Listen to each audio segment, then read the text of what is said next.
Hello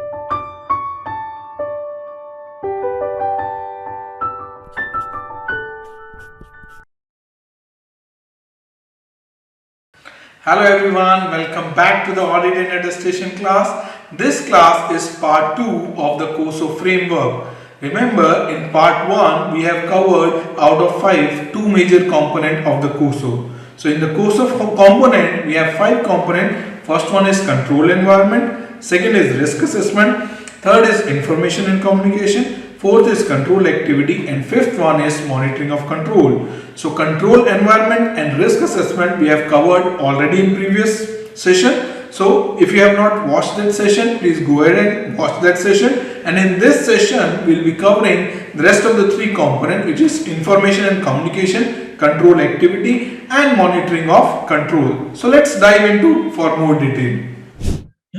Now the third component is information and communication. So information and communication is basically how management is gathering the relevant information and how those information has been communicated within the team and outside the team. What is the process and what is the protocol of the same? That comes under the information and communication component. First thing, what as a CPA we need to do, identification, capturing and exchange of information process. So we need to understand what is the management process of identification of the relevant information. For example, if you are doing audit of, let's say, Amazon, how Amazon gather the information of the customer who is buying or selling on their platform.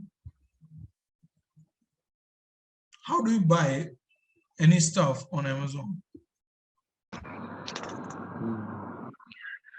How do we buy as in the process? Yeah, so there are independent sellers and there are the Amazon sellers on their website, and we just have to go to their website and purchase them. And they carry on all the procedures and everything. So let's say we are in this Amazon website. Let's look at from customer standpoint of view. What all things you do? For example, if you have to buy a mobile,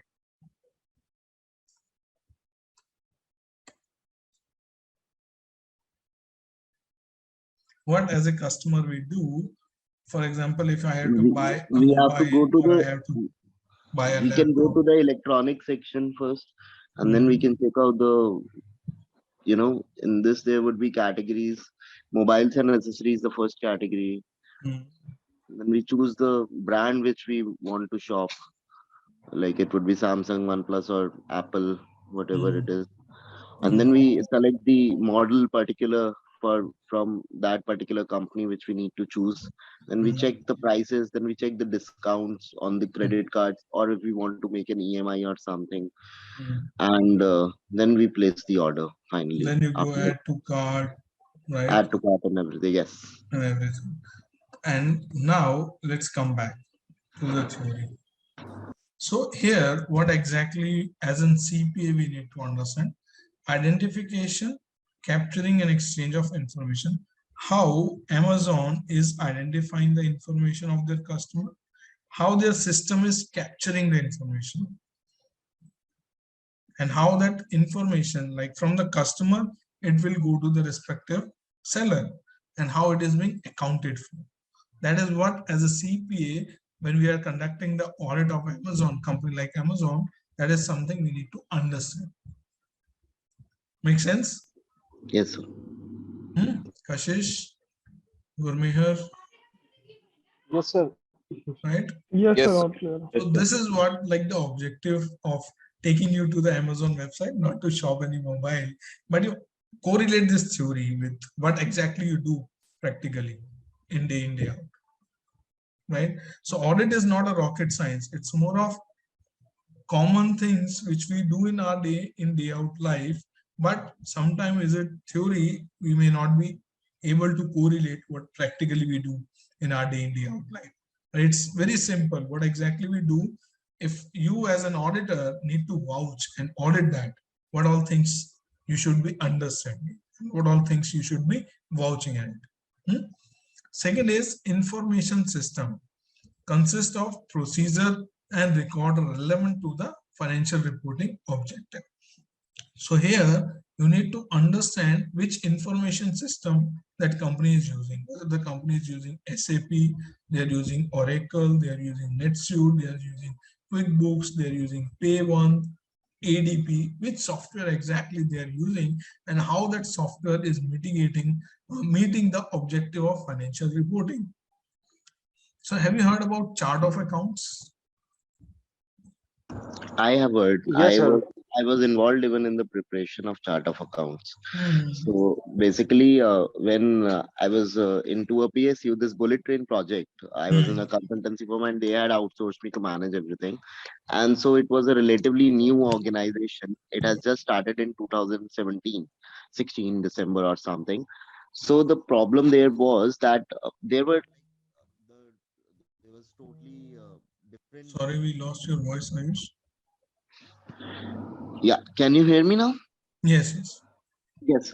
So the management gave us a blueprint of the categorizations and every, there that they have those trains, the rolling stock, and which account to classify under which heading, under broad heading, what should be the broad financial categorization. Then, like if there are assets, then there are fixed assets, then fixed assets ke andar kya assets hain.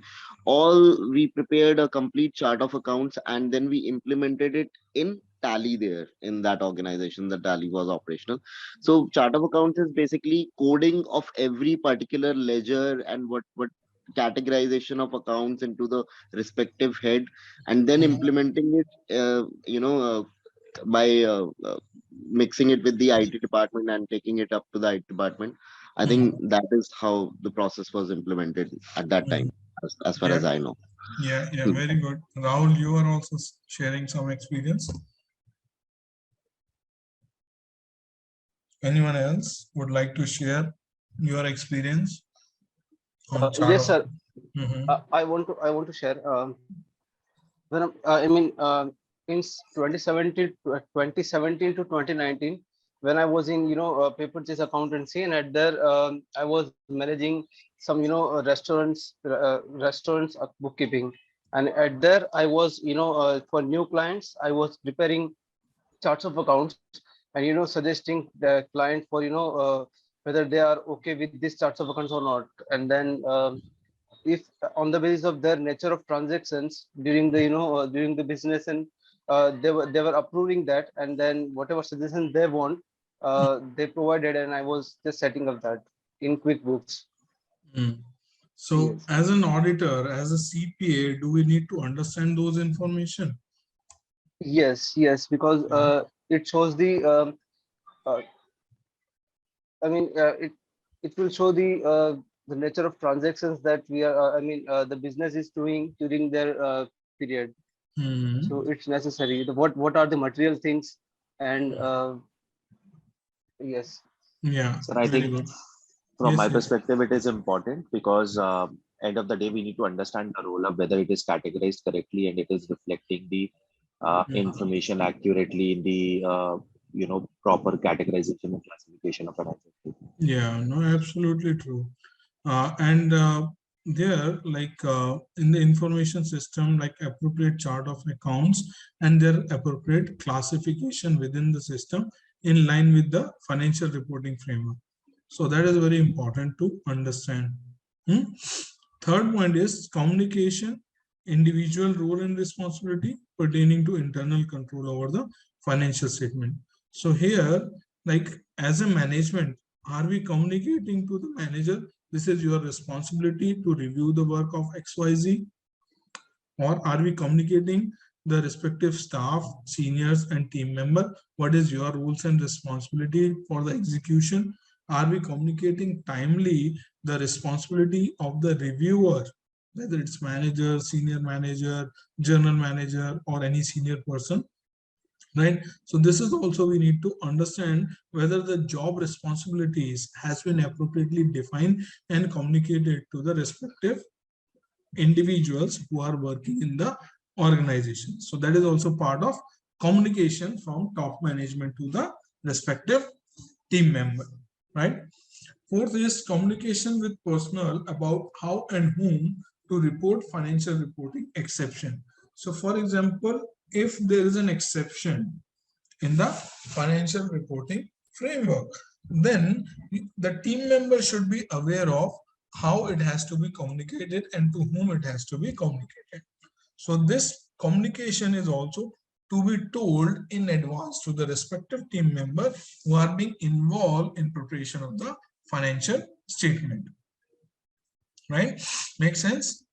Next is communication between management and those charged with governance.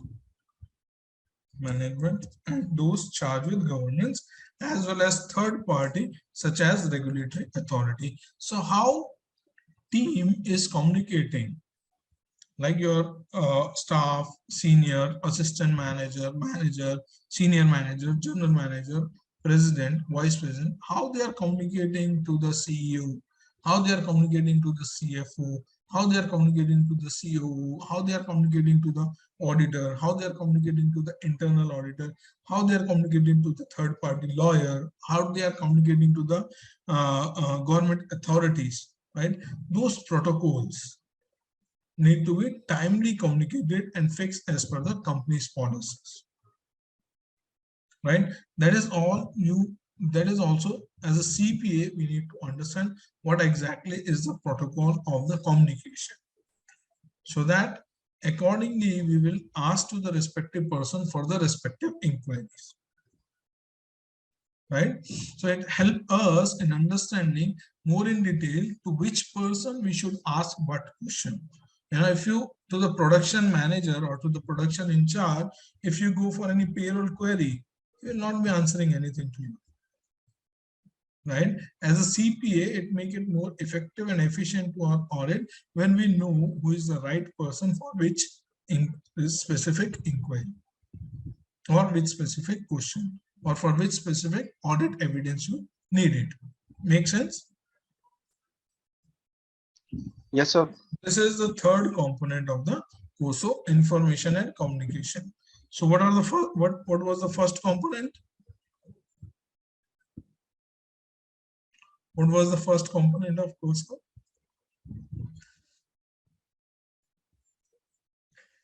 Don't tell me. Control environment. Control environment. And what was the second component of COSO? Sir, risk assessment. Risk assessment. Yes. Risk assessment. Third one is information and communication. Right. Let's get into the fourth one, control activities. So people, students generally get confused between control activities and control environment. So here, before jump into the control activity, I wanted to bifurcate these two very clearly in your mind, so that you will never get confused what is control activity and what is control environment. When you think about environment, what do you think? Persuasiveness, right? The overall level, at the entity level, at the engagement level, right? And when you look at activity, activity means the respective line item, respective activity. For example, like raising a purchase requisition is an activity. Approving a purchase requisition is an activity. Making a purchase order is an activity. Reviewing that purchase order is an activity, right? Make sense? Yes or no? Yes, sir. But having like SAP with a solid internal control is called control environment. Having an audit team who is reviewing the overall financial statement, it's a control environment. Having a board of director with financially literate professional person in the board and who is meeting quarterly and reviewing the financial statement is the control environment. Having a code of conduct, code of ethics, and mandatory review of the code of conduct and code of ethics by the team member is a control environment. Whereas, so can we say that anything like all those entity level or broader level activities are more of environment, and anything that's related to, let's say, business process activities is control activities? Yes, absolutely. Yes, you're perfectly right. Right. So now in here also in control activity, There's two things you need to bifurcate. One is activity and second is control. In the COSO framework, what is important is control activity, not only the activity. So what is an activity and what is the control over that activity? That is also you need to bifurcate and understand. So activity, for example, your team member is making a purchase requisition. That is an activity. When store in charge is reviewing that purchase requisition and approving that purchase requisition, that is control over that activity. Make sense? Yes, sir. Can you repeat the last line? Yeah. So, for example, in store, there is a store staff who make the purchase requisition based on the shortage of material. Right? That purchase requisition is being mandatorily reviewed and approved by the store in charge or store manager. Like that store manager is reviewing and approving that purchase requisition is the control over the activity which is creating a purchase requisition. Right? Without the approval of the store in charge, it will not go to the purchase department to make a purchase order. Okay, so that right? is the control. So this is a control that store in charge or store manager would be approving that purchase requisition before it goes to the other department for any action. So approval process is called control activity. Okay. For example, in treasury department, staff Yes, sir. treasury or cashier, they make a bank reconciliation. Okay. Is this an activity or is this a control activity? This is an activity. This but is an activity. Someone will be reviewing that reconciliation, whether it is matching with the bank statements and everything. That would be the control that we will be checking. Absolutely true. If we are validating, yes. If we are validating for the same, for the activity, then we will take it as a control activity. Otherwise, we will take it as a normal activity. Absolutely true. Because 90% of the students get confused between activity and control activity. So you need to keep in mind when someone is reviewing it, when someone is approving it, then only it's a control activity. If nobody is approving it, nobody is reviewing it, it's just happening, then it's just an activity. But generally in organization, I have worked in industry and in a PSU as well. So mostly activities are being controlled. They are being reviewed, most of the activities. Yes. Ideally, yes. Ideally, yes. But there might be a scenario like you will see in exam. So like cashier has prepared the bank reconciliation. Is it an activity? Is it a control activity? It's a control environment. So these kind of multiple choice questions you can see in your exam. So that's the reason I'm just emphasizing on that. Yes. Got it. And this is about control activity. Control activities are policies and procedures that help to ensure management derives their directive are carried out. So management directives are carried out. So these are actually policies and procedures through which management ensure and achieve the objective of the respective transaction. That is called control activity. Obtaining an understanding of control activity which mitigate audit risk are sufficient. So for a CPA, sometime when you go for audit of any client, you may get confused. There are so many activities going on, right? But you should be focused which activities are impacting your financial statement and which activities are impacting your audit risk. If you are taking an understanding of those activities, that is more than sufficient for your job. Yeah, you're saying something? No, you said. Right? So we should not be focused. We should not be worried about right, left, and center. We should be worried about only those activities, only those control activities which are mitigating my audit risk. And audit risk is being relating to the financial statement line item, has nothing to do with anything operational. So there might be a lot of activities. Let's say, for example, if I say administrative staff let's say for example, like some of you working in EY, so there are so many operational reports you guys maintain internally, right? Just breathe, Kush. Can you give me some example of those reports which you guys see manually maintained internally? Are you guys with me or gone for the break? Yes, sir. No, sir. चले गए बंदे, अरे हो गया control हो गया sir, आपको भी कंट्रोल मेंटेन करना चाहिए सर, रिव्यू कर रहा है सही कह रहे हो, तभी तो मैं बीच बीच में पूछता रहता हूँ, जागते रहो. Yes, Jaspreet, what all reports manually you see in your organization? So there are a lot of reports in terms give me of. some example. So for example, there are reports related to the progress on the portfolios, right? How are we trending on respective engagements? That's one kind of a report.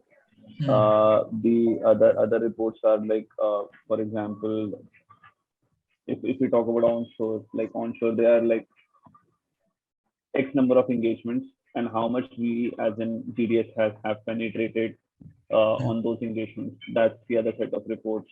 Then these are the top. I mean, there can be training attrition trackers. report. Yeah, I think there are training trackers, there are team training trackers, there are so trackers, many unnecessary trackers. I would Yeah. say. So these all are operational activities, right? Yes, sir. Even though they have like controls, like someone is preparing, someone is reviewing, but it has nothing to do with the financial statement of GDS. Correct. Right? For as an auditor, if I'm auditing EY GDS, then I will not be getting into like what is your attrition tracker, what is your attendance tracker, what is your leave record. No, it has nothing to do with me. Sir, the thing is, I have a question in mind. Like, if we have a client, like that is okay. But if we talk about the big fours, they must be also getting audited, right? Yes. Surely. So in Big Four, what I have experienced is, like, I've not worked for, my brother was working, and I used to see that he used to prepare so many, they have to take trainings, and then they have to, fill the how many hours you put in a particular activity, like you picked up this project. Yes, timesheet, right.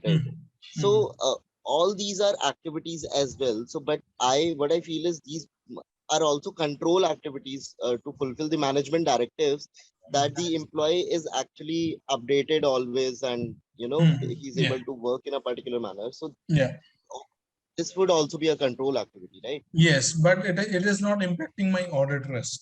Yes, because it is not impacting the financial sentiment. Yes. But timesheets would, right? Yeah, timesheets. Timesheet is directly related to your GDS revenue and expense. So I think that is. Yeah, absolutely. So GAM compliance for audit team members, will that impact? No. No. No. From the financial standpoint of view, no. But for that's more compliance. That's more of internal compliance. Internal compliance.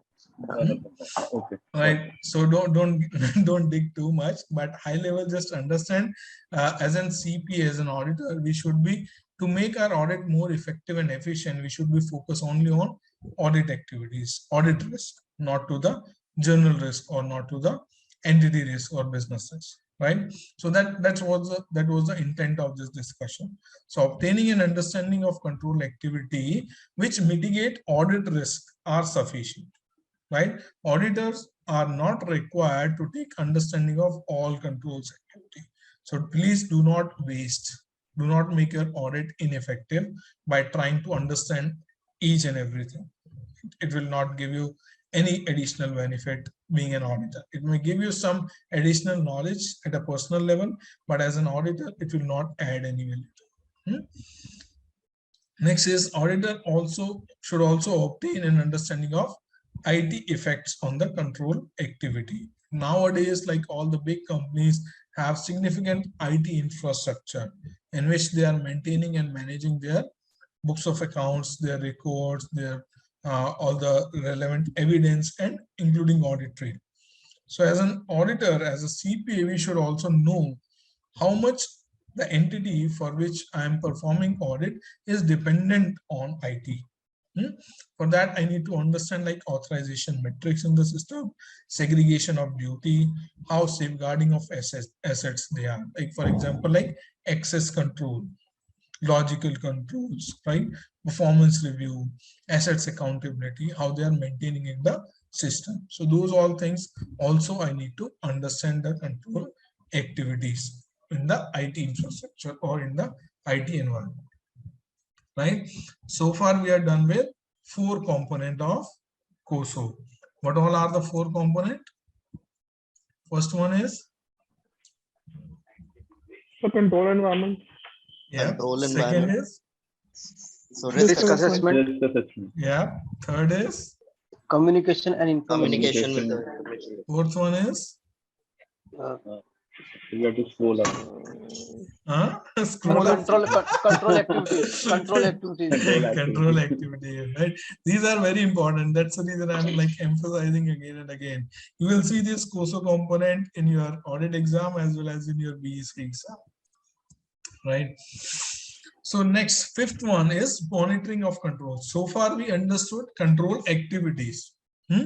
Now we are coming a level ahead of it, which is monitoring of control. How you are monitoring that controls are operating effectively or operating as it was designed. Monitoring of control is to assess the design and operating effectiveness of control is the management responsibility, right? In management responsibility section, if you have remember, we discussed like management has 2 major responsibility, right?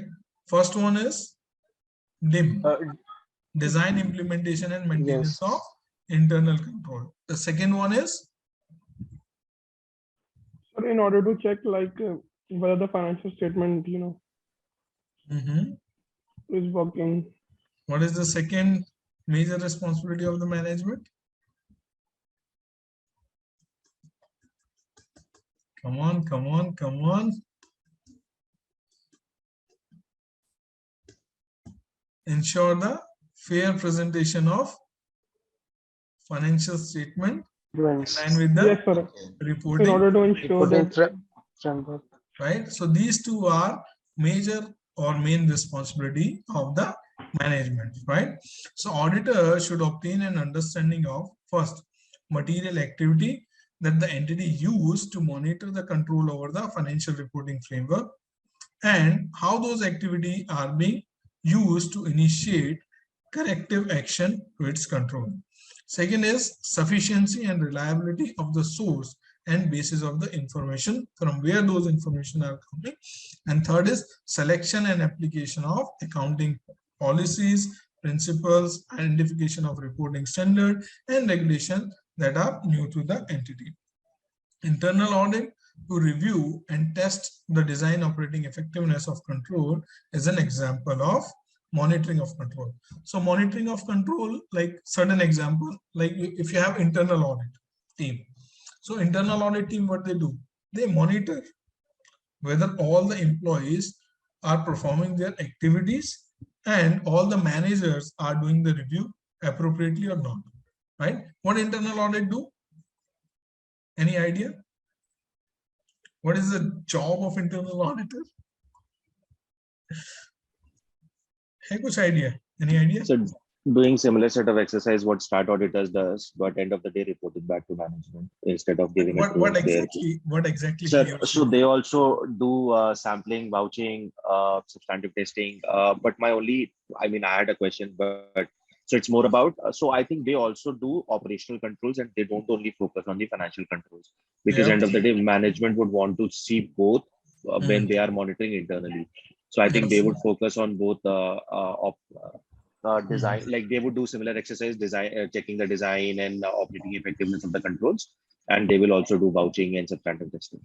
Right. So like their activity is monitoring on the controls which management has put in place, right? What audit committee do? Any idea? Audit committee, internal auditor gives its report to the audit committee. Or what about external auditor? same, but audit committee actually, takes a tab of what all is not working properly, what has been reported by the internal auditor, and then it suggests the management that this can be corrected, and these are the controls where we need to work even more, and this is affecting our, what we are doing. So maybe that is the role of audit committee once the internal auditor prepares its report. Why we are saying audit committee is monitoring the controls? So basically, internal auditor is basically within the organization. There is no outside reporting. The reports are not issued anywhere. First thing, Ayush, correct you.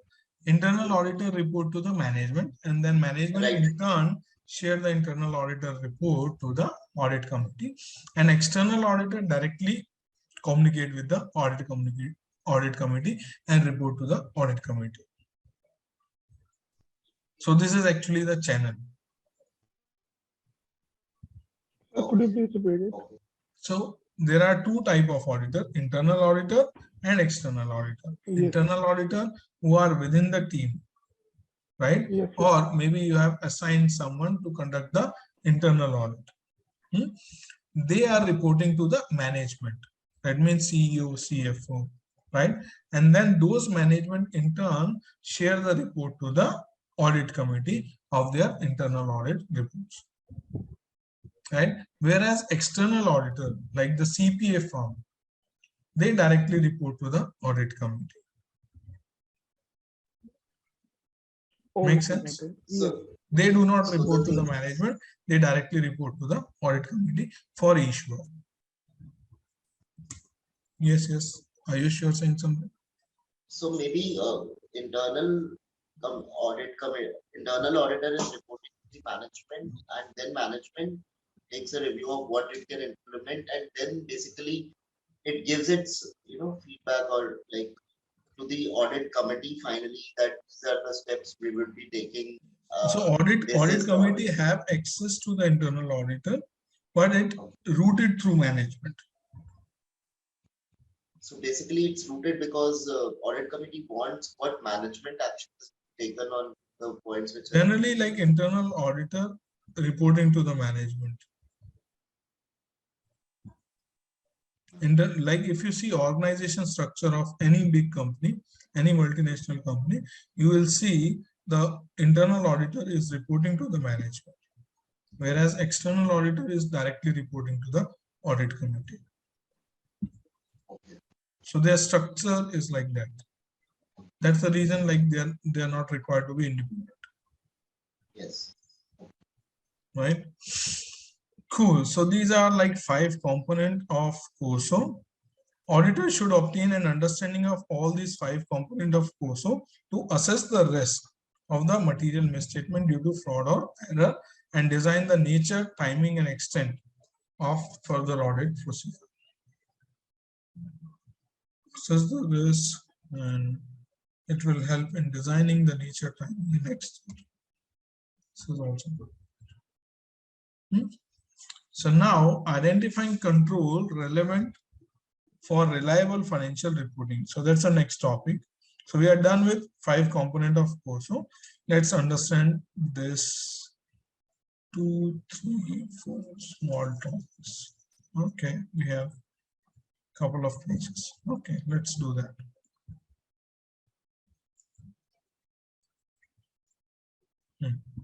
So identifying controls relevant for reliable financial reporting framework. So what all the controls management have in place which is impacting preparation of the financial statement?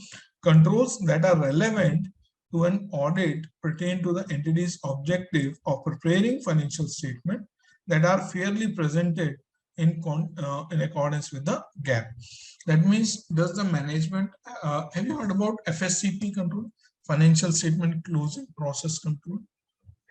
Or do you know what is financial statement closing process? Any idea?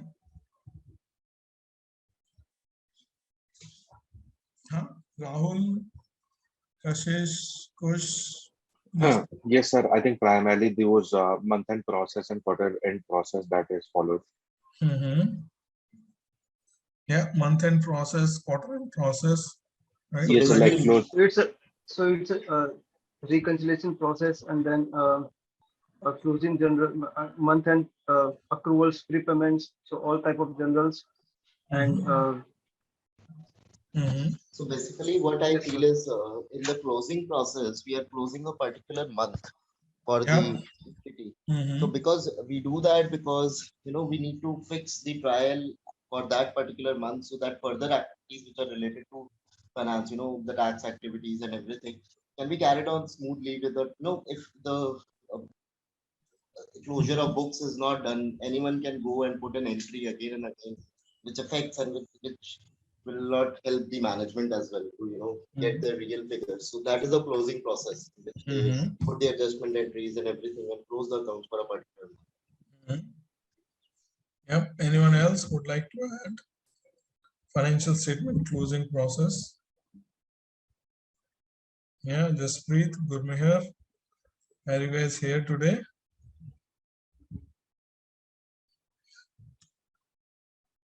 Oh, busy, huh? No, sir, Yes, we are here. yes. So you're not responding today, man. No, sir, actually, I'm having some internet problem. Your voice gets lagged in between, and sometimes it gets faded. From my side, it is happening. Okay, Gurmehar, what about you? Sir, I missed, I guess, 3-4 minutes. Yeah, that's the reason I'm asking question. Control. Control, yes, yes. So, do you know what is financial statement closing process? Do you have any idea what is financial statement closing process? Basically, all the processes involved in, I would say, finalization of financial statement, like preparation of chart of accounts, their mapping, and then once it is prepared, the process procedures in approving it, or it's going through different level of reviews. So maybe that's involved in financial statement closing procedures. All wrong.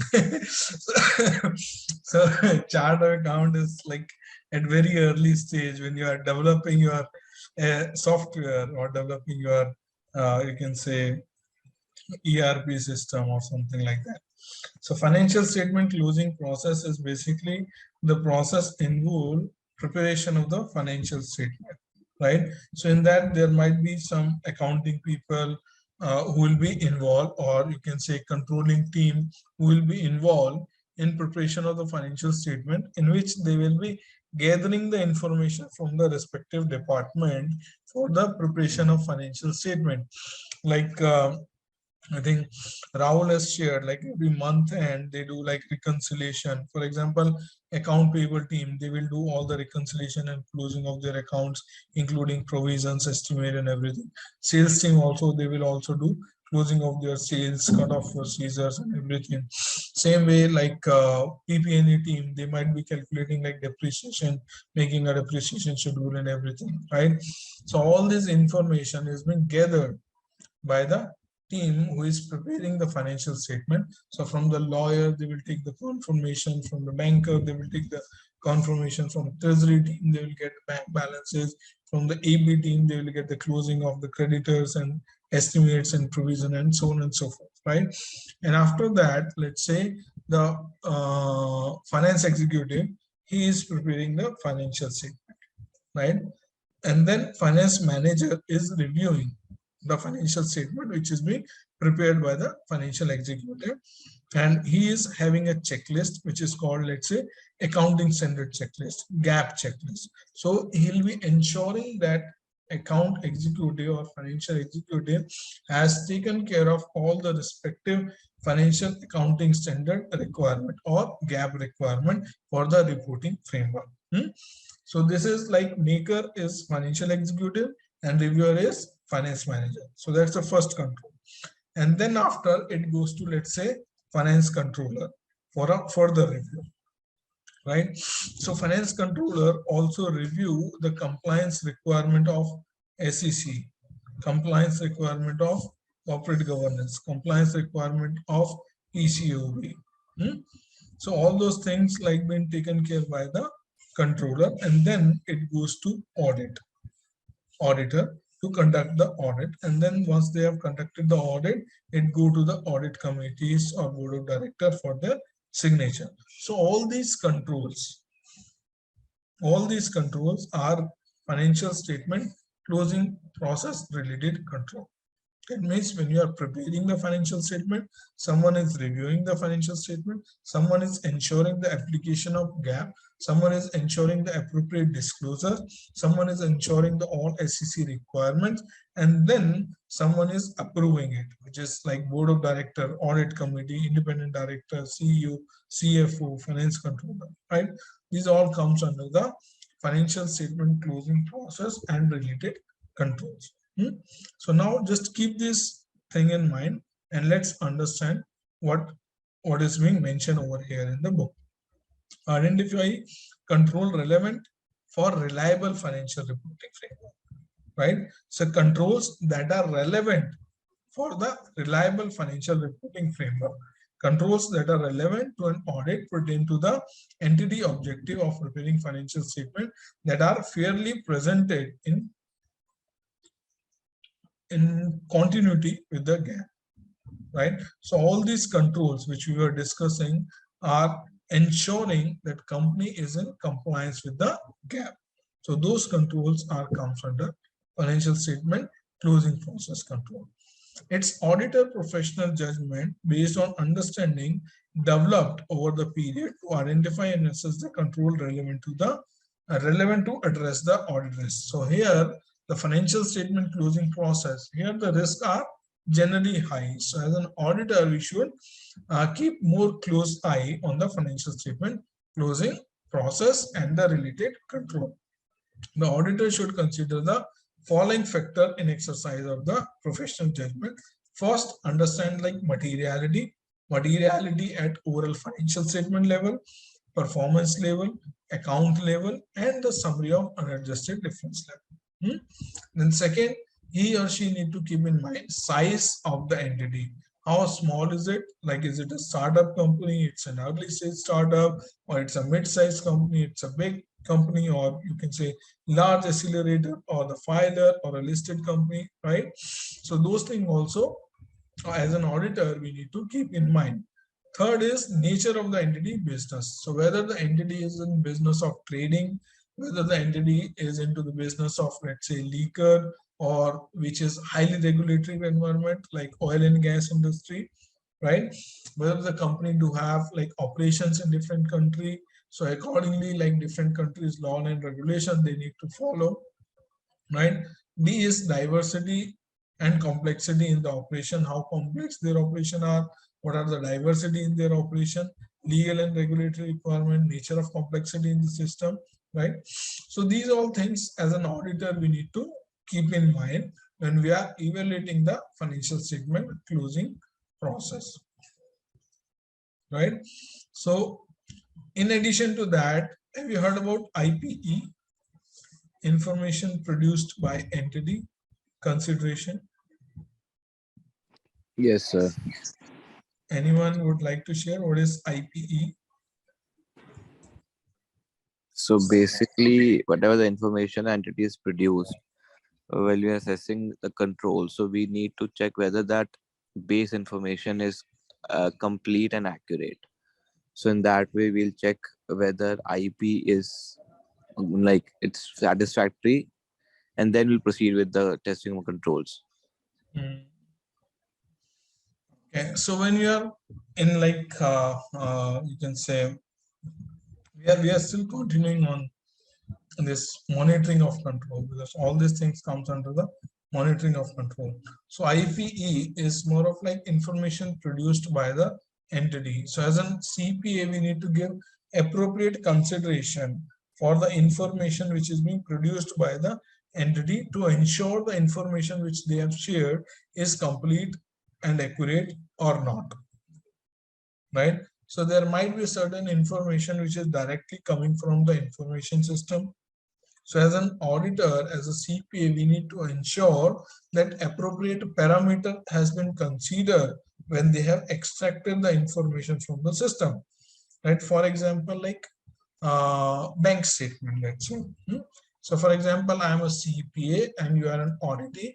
I requested you to give me your bank statement from 1st January to 31st December of 2021 to conduct the audit of your company, right? And you have selected from 1st January 21 to 31st March 21. And you have given me 3 month statement. If selection is not right, then how information can be right? So here we need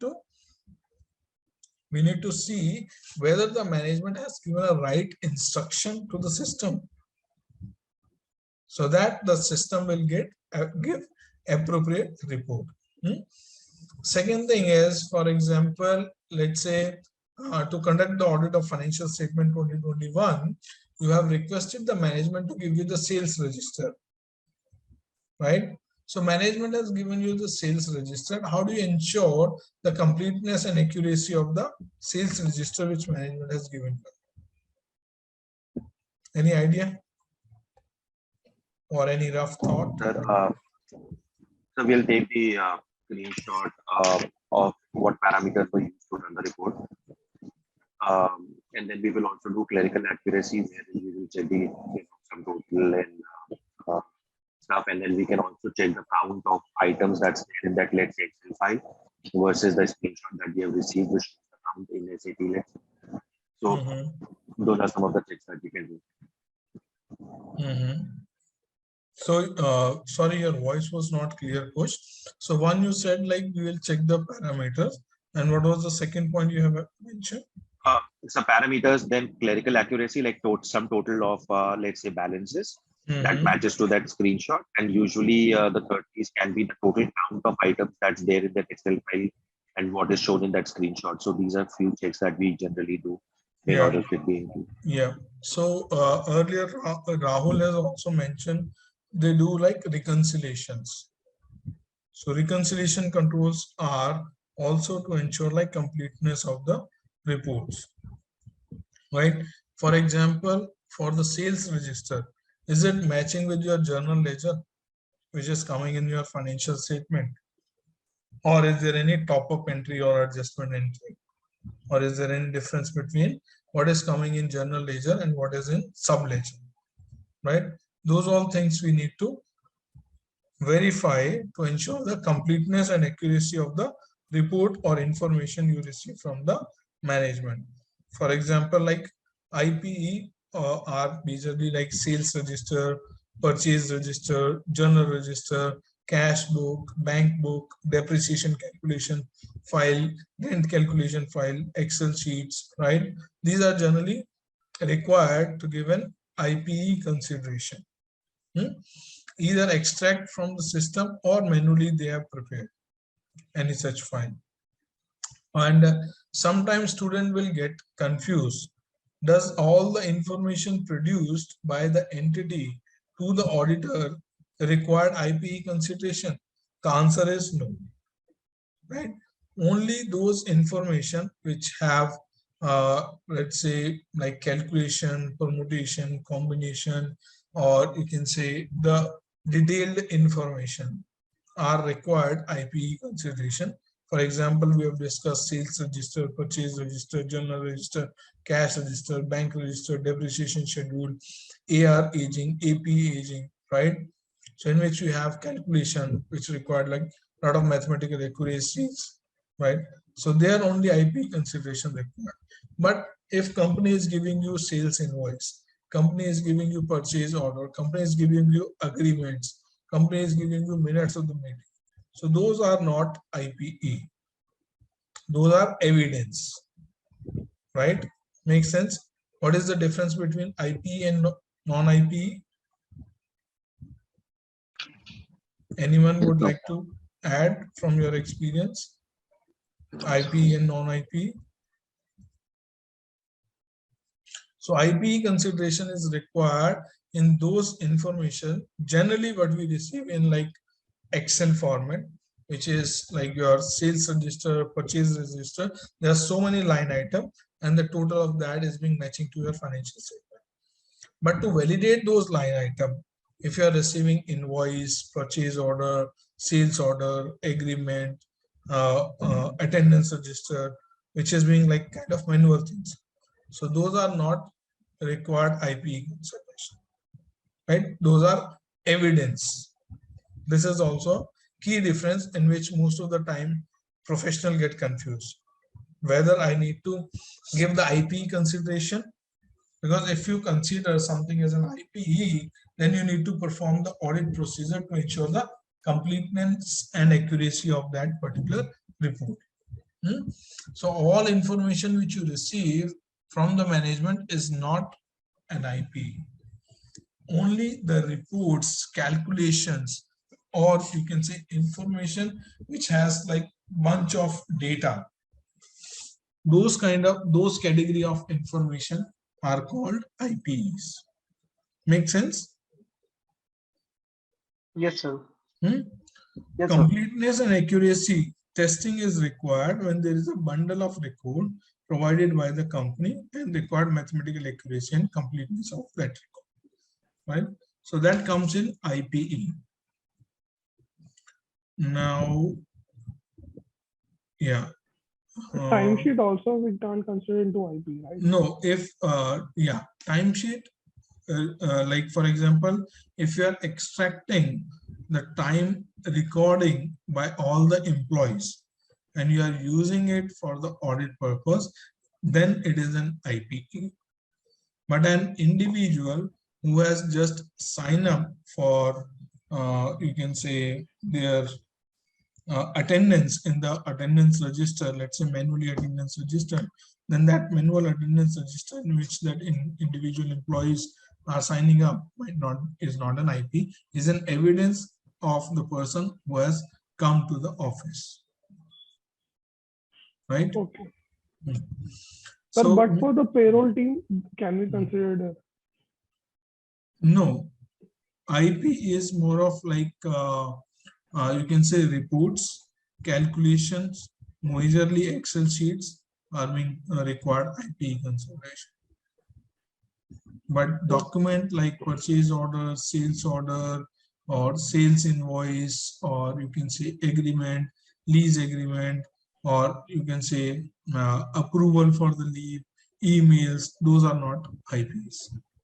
No, sir, I'm talking about like timesheet, for the payroll team. So you are saying attendance register? Attendance register in order to, like number of days working and all. Yes, So then that, it is an payroll IP. would be. Then it is an IP. Yeah. In that particular aspect.